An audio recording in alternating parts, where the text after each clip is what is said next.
नमस्कार प्रेक्षकांनो, मालिकेच्या 5 तारखेच्या प्रोमोमध्ये आपल्याला असं बघायला मिळणार आहे. तर आता ही भैरवी जगन्नाथला फोन करते आणि बोलते, जगन्नाथजी, अहो त्या व्हिडिओचं काय झालं? ज्या व्हिडिओच्या मदतीने तुम्ही भैरवीला उद्ध्वस्त करणार होता, संपवून टाकणार होता, बोला ना, बोला ना, त्या व्हिडिओचं पुढे काय झालं? तेव्हा जगन्नाथ बोलतो, कसं आहे ना, पुढे चांगलंच होईल, पण तुम्ही आगीशी खेळायला जाऊ नका. तुम्हाला माहीत नाहीये आग किती भयंकर असते ते. तेव्हा भैरवी बोलते, मी तर काय आगीशी खेळायला जात नाही बाबा. उलट तुझीच मुलगी सानिका तीच आगीशी खेळली होती, जळून मेली बिचारी. आणि आता तर तुमच्या दुसऱ्या लेकीचा सुद्धा नंबर लागणार आहे, ती सुद्धा लवकरच आगीत होलपळणार आहे. इकडे आपण बेडरूममध्ये पाहतो तर काय, सारंग आणि सावली एकमेकांच्या अंगावरती पडलेले असतात. सारंग सावलीकडे बघत असतो आणि सावली सारंगकडे बघत असते. दोघेही एकमेकांच्यात पूर्णपणे हरवून गेलेले असतात. पण कसं बसं सावली भानावरती येते. ती लगेच उठून बाजूला होते आणि तिची साडी नीट करते आणि बोलते, सॉरी सारंग सर. तेव्हा सारंग बोलतो, तू असं का केलंस? माझं तोंड का दाबलंस? तू जरा वेडी आहेस का?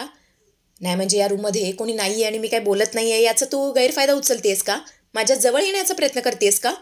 तसं जर करणार असशील ना तर आत्ताच थांबव. तुला आत्ताच सांगून ठेवतो. तुला काय वाटलं, असले घाणेरडे चाळे केले, माझ्यावर चान्स मारला तर मी भुलणार आहे? तसं काही एक होणार नाहीये.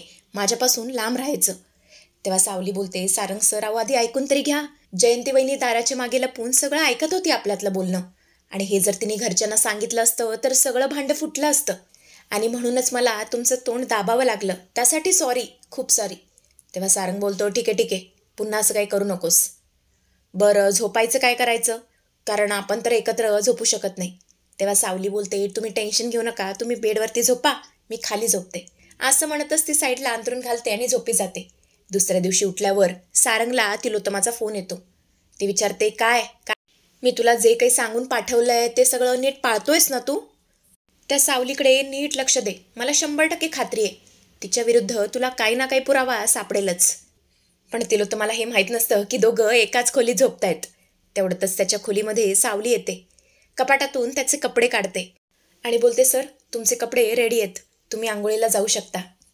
असं म्हणतच ती मंदिरात येते. तिथे कानूसुद्धा येते आणि दोघेही मिळून विठ्ठलासाठी फुलांच्या माळा ओवू लागतात. कानू बोलते, बाळे तू सांगितलं नाहीस जावई बापूंचा स्वभाव कसा आहे, ते तुझ्याशी कसं वागतात ते? तेव्हा सावली बोलते, ते वरून कठोर वाटतात पण मनाने लई गोड आहेत ते. माझ्याशी जरी जास्त बोलत नसले ना तरी माझ्या पाठीशी कायम उभे असतात.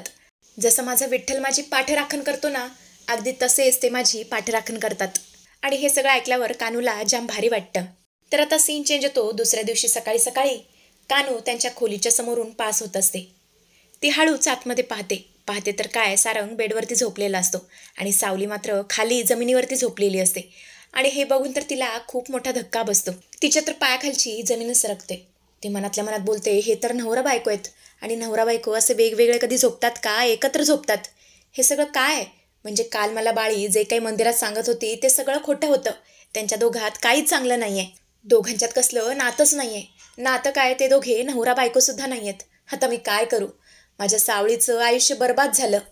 म्हणजे आतापर्यंत ही दोघी जे काही दाखवत होते ते खोटं होतं, दिखावा होता. असं म्हणतच ती रडत रडत एकनाथाजवळ जाते. एकनाथला काहीच कळत नसतं. तो बोलतो, कानू अगं काय झालं, का अशी रडतेस? तिथे सगदेव सुद्धा येतो आणि बोलतो, आई अगं काय झालं, का रडत्यास?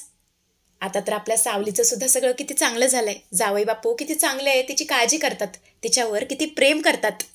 तेव्हा कानू बोलते, नाही नाही, तुमचा खूप मोठा गैरसमज झालाय. तसं काय बी नाही. ते दोघे एकत्र झोपत सुद्धा नाहीत. मी सकाळी जेव्हा त्यांच्या खोलीच्या समोरून जात होते ना तेव्हा बघितलं की सारंगराव बेडवरती तर सावली खाली झोपली होती. आता तुम्ही सांगा या नात्याला काय अर्थ आहे?